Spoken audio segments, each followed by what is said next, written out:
Hello friends, welcome. Today I have one DIY, but it's multifaceted. I think you're going to enjoy it. So sit back, relax, and let's craft. This large easel sign was given to me by a couple at my church. They were going to throw it away because no one wanted it. I said, no. I'm going to take it and I'm going to make it over. And guess what? I'm going to give it back to them. I'm going to make it and personalize it for them. I'm showing you that you can have this little hand sander. I ordered it on Amazon and you can just put some sandpaper on it. It's like Velcro-ish.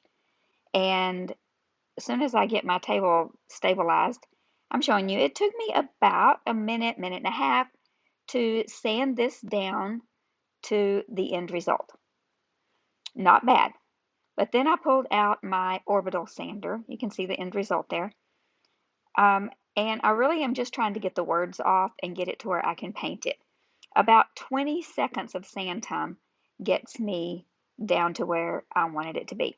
So much saved time with this orbital sander. If you don't have one and you have the funds to get one, definitely get you one. So I'm just going to take this rag, dust off all the little grit before I take it in and wipe it down.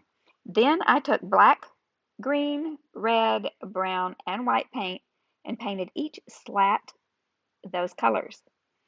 Now I'm going to work on the embellishments. I painted these cups a couple of weeks ago when I did a decoupage video. You might remember seeing that cup that I did. Well, I painted this one at the same time, so you may see that other one over there in the corner on the right. And then I'm just going to take some white paint with a little dauber and paint the foam on top. And then I take the spackle. It's not spackle, it's joint compound. Might be considered the same thing, I'm not quite sure. I got this big tub of it on sale at Walmart for $6. It's going to last me forever. See, you can see I'm not really working on that floral cup. Well, I was working on it at the time, but I want you to see that I mixed a little white paint in with the compound. And it did make it a different consistency, but it worked out great. And I'm just going to use this. You could use a popsicle stick. Actually worked a little bit better than this little spatula, this little paint, whatever you call this thing. Tell me what you call this thing.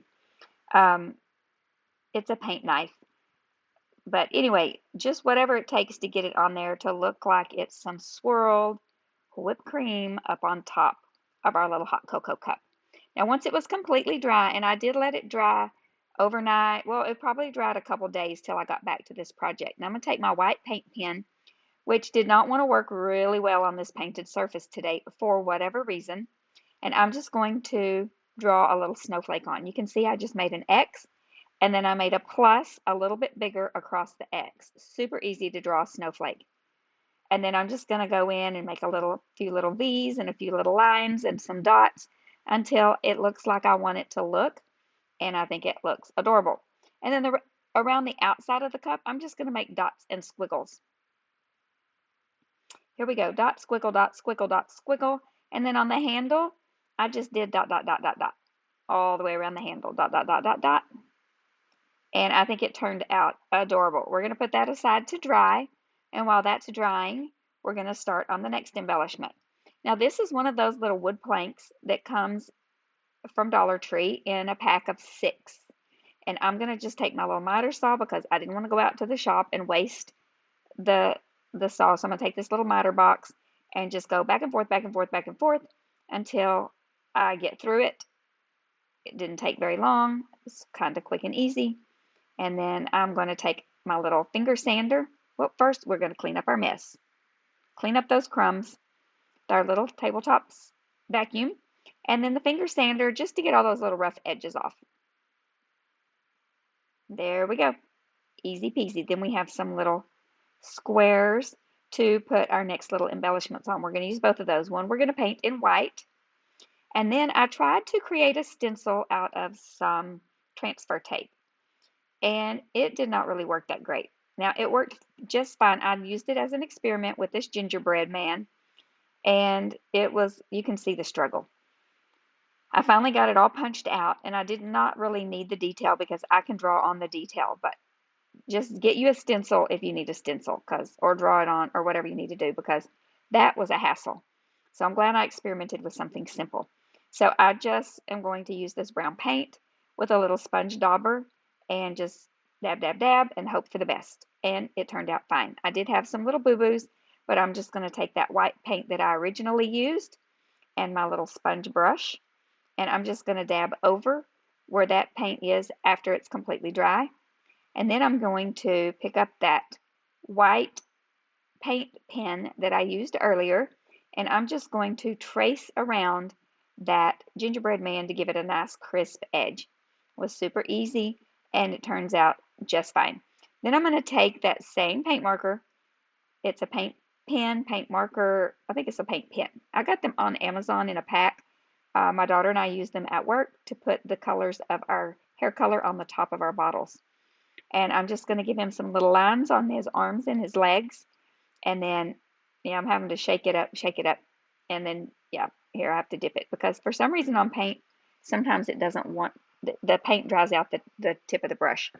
So I'm just going to give this some little dots for eyes, dots for buttons, a little mouth, a little smile, and one more button. One more button, Kendra. There's the buttons. Okay, think it's cute, very simple. And then I had, oh, what are we doing? Oh, I'm going to take that brown with a chippy brush. It's just an old worn out brush that I've kept. And I'm going to just very lightly dry brush a little bit around the edges, because I like the edges to be quote unquote outlined. And this just sort of outlines it for me. You do whatever you like on your projects. And then I have this red and white baker's twine that I think is really cute and just screams gingerbread to me. So I'm going to give him a little bow tie with that. And this one is complete. You'll see how we're going to use these embellishments at the end of this project.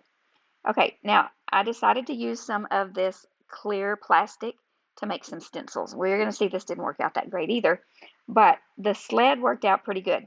So I cut the sled out, but we're going to do reverse stencil.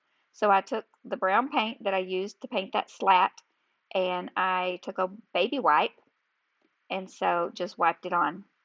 And then I took some double stick tape, and I'm just going to tape that sleigh. It's not a sled, it's a sleigh. Apologize, I think I misspoke earlier. And I'm going to take this little dauber and I'm going to daub all around it, all over it. And then where that sleigh is, it's going to still be brown when we pull it up. I love to do reverse stencil. I think it's a very fun method to do, and it's almost like a little surprise when you pull it up. So we're going to pull that up, and look, it turned out really, really good. And then I decided on the bottom of it, yes, there we go, clappy, clappy. On the very bottom of it, I wanted that to be gold. So I dried it up really good with my little heat gun. And I had this gold Sharpie, and I thought, how easy would that be? I could just draw it on there, and that would be easy. But I did not like the way it looked. It did not look good. So I just kept on. We just keep persevering.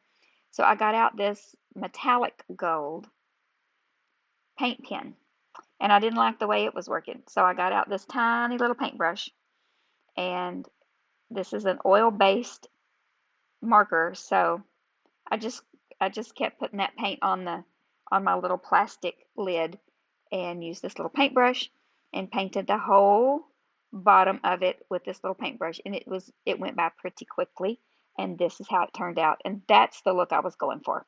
So I stopped. Now I got this little car in a pack at Dollar Tree. They come like 6 or 8 in a pack, but I don't end up using it, but I am showing you that that's an option. And this is what it looked like when I got finished, and I'm going to put it in my stash and use it in a project later. At the end, I'll show you why, and you'll see what our alternative is. But for now, these are the 4 that I thought I was going to use on our easel. Now I'm reminding you how we painted it, and we've got it all painted up and ready to go. We're going to put some words on it. Now on that top black one, I wanted to put my family that I'm doing this for, their name. Their name is Solis, and so I'm going to try to use this stencil that I made out of plastic with my Cricut. Okay, I'm trying to show you how you can see it. It was kind of hard with the lighting to see. It's plastic, and I didn't know what setting to cut it on, and it didn't come out really that great, but I tried it.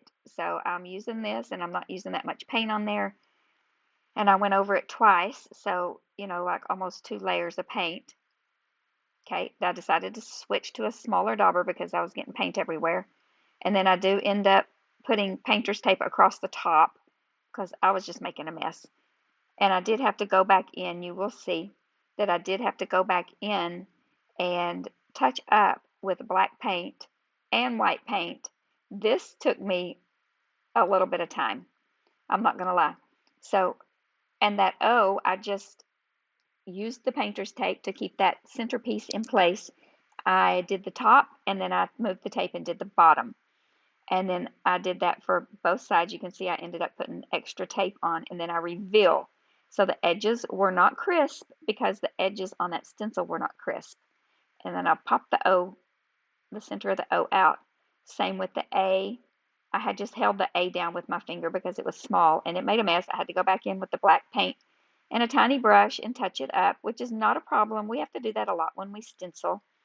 The name looks a little crooked in this picture, but it really isn't. The S's are just kind of weird.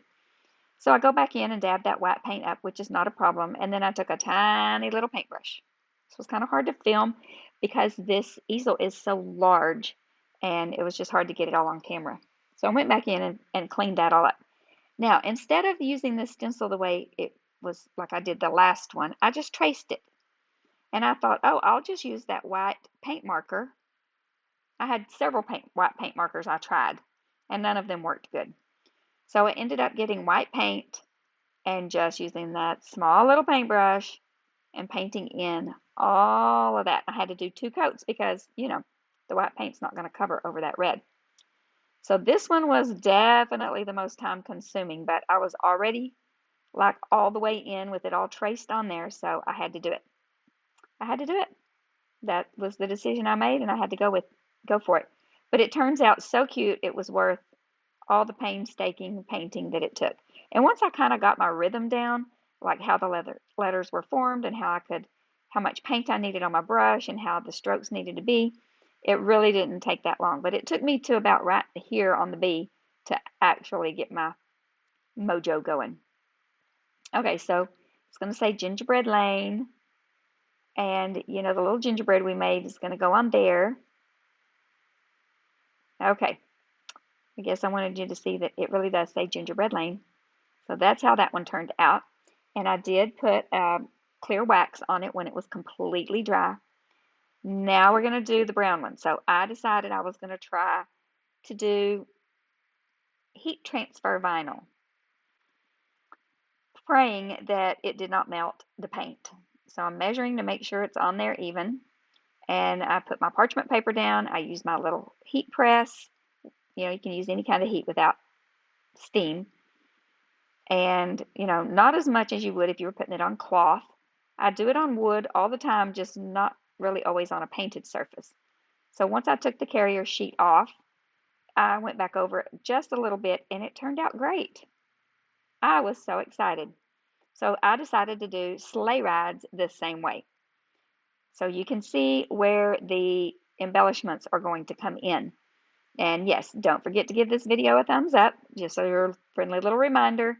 You can usually see the thumbs up button right here, right now, down there, right under this video. So just go ahead and tap it right now so you don't forget. And there you go. Now, oop, the little S didn't quite make it, so we'll just coerce it a little bit with a little bit more heat. Make sure everything's like I want it. And there we go. That one's done. Now, the next one, I didn't have heat transfer vinyl in green. I only had adhesive vinyl. So we're going to weed this out. I cut this out on the Cricut. If you don't have a Cricut, just find some stickers. I didn't have stickers. I didn't have time to go and go shopping for them. That would have been a great alternative to go to Dollar Tree and get those large stickers that they have. And that didn't cut very well right there for some reason. And I'm going to show you. It's not the end of the world. We're going to make that work. But this is called weeding, and that's what we did. I'm going to take my X-Acto knife and just run it along the line that I saw where it didn't cut all the way through, and voila, it's done. So it was too much to cut in one piece, so I had to do fresh cut and trees in two separate cuts on my mat. So I'm going to put my transfer tape down. I'm going to use my little tool to press it on there and burnish it in. I'm going to remove the back side. So now it's on my tape. I'm going to place my tape down. I'm just eyeballing it, and I'm going to use that little tool again and burnish it onto my project piece, and it turns out beautiful. I'm going to place the word trees down, and because the fresh cut trees took up so much space, I did not have room for the little car. You're going to see that very shortly. Oh, first I'm going to show you. I'm using the clear wax. I used the clear wax on all of these, but I don't put it where I'm going to put glue. See, I'm leaving a little square. I'm going to show you on the hot cocos because you can see it. See that little square right there? I did not put wax over that because the glue will not stick good if you put wax on there. Okay, so you can see my little car is not going to fit. It's not going to fit on there.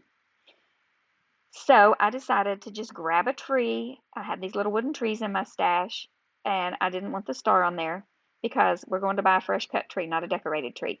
So I take my little miter shears. You probably could just use some scissors for this, but I guess I'm trying to be a little extra and use all my little fun tools, and I just cut that off. Then I took my little sanding block and sanded it smooth, and then I took some green paint, painted the top green and the bottom brown. I did not get that on camera. It's a very simple process. And now we're going to glue these down. I'm going to use some Titebond Quick and Thick in the middle and use mostly Titebond Quick and Thick. You just need a thin layer. It's a very firm hold glue, and it does not take a lot. And then I'm going to put just a bead of hot glue on each side for a quick hold until the wood glue dries. Same with the little gingerbread man, the Christmas tree, and the cocoa cup. All four pieces are getting the same method. I'm not sure if I show all of them or not. I'm seeing where it's going to fit and where I need to place the glue. Just like so. And they can hang off the edge a little bit. That's okay. I didn't show you all of them, but that's the same method I used for all of them. Now I had this pretty green ribbon and I thought it matched nicely. And so I'm going to glue it across the top, and then I'm just going to make this simple little bow. I'm going to make a big loop, pinch it in the middle, seeing if it's the size I want, and then I'm going to make 2 more loops just a little bit bigger than the previous ones. I'm pinching it up in the middle to make sure that they're the same size. I'm going to take just a twisty tie. You can use a chenille stem, a pipe cleaner, whatever you have, just a piece of twine. Tie it up in the center. See how I'm pulling them up to make sure they're the same. And then I'm just going to twist it really tightly. Then I'm going to just use my little wire cutters to pinch that and get that off. And then I'm going to glue it down. I'm going to glue that right to the, nope, I'm not. I lied. I'm going to put a little bit of twine around the center so you don't see that little twisty tie. And this has a little bit of a burlap thread through it, so that matched really nicely. I'm going to use some Titebond and some hot glue to adhere this ribbon. It doesn't have to be adhered all the way. In fact, I kind of wanted the very end of the tails not to be glued down, so it looked a little bit more loose and free. Now we're going to glue our ribbon down, our bow down, right in the center to the ribbon. And this project is complete. Let me know if you think my friends are going to like the makeover.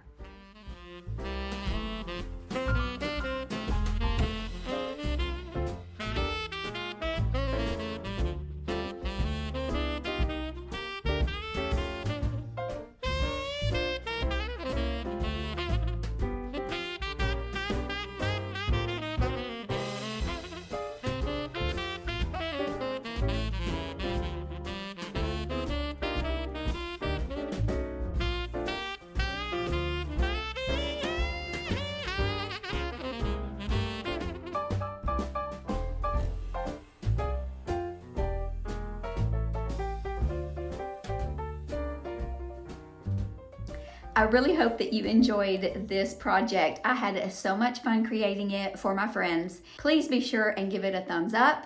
Drop me a comment down in the comment section below. Let me know that you were here. But most of all, I want you to remember to be still and know that He is God.